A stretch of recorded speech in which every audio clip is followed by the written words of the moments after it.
যত্ন করে কাটানোর জন্য খুব আপন মানুষগুলি যথেষ্ট। ঘর ভাঙ্গা, দেওয়াল ভাঙ্গা, ভাঙ্গা সব সুখের স্মৃতি। ভাই বোন আজ আলাদা, বাবা মার নেই দৃষ্টি। পরিবার মানেই ভালোবাসা, সুখ আর শান্তির আশ্রয়, কিন্তু কখনো কখনো এই আশ্রয় হয়ে ওঠে কষ্টের কারণ। যাদের কাছে সবচেয়ে বেশি আশা ছিল তারাই আঘাত করেছে। পরিবারে থাকলেও একাকিত্বে ভুগছি, একই ছাদের নিচে থাকলেও একা মনে হয়। পরিবারের সুখের জন্য অনেক কিছু ত্যাগ করতে হয়, কিন্তু সব সময় সুখ পাওয়া যায় না। পরিবারে যখন ঝড় ওঠে তখন মনে হয় পৃথিবী থেমে গেছে। জীবনের সবচেয়ে বড় সমস্যা হলো পারিবারিক সমস্যা।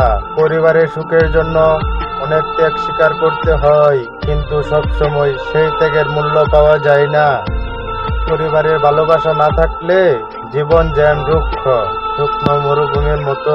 একাকিত্ব অনুভব করার জন্য সবসময় একা থাকার দরকার নয়, পরিবারের মধ্যেও একা হওয়া যায়। যখন পরিবারের মানুষ বুঝে না তখন জীবন অসহ্য হয়ে ওঠে। পরিবারের ভিতরের ঝগড়া মনের শান্তি নষ্ট করে।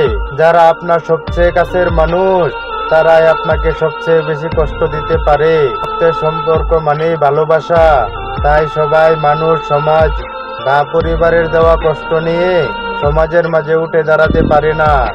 পরিবারের সবচেয়ে বড় মজাটা কি জানেন? আপনি হয়তো কুৎসিত দেখতে হলেও এখানে কারো কিছু আসে যায় না।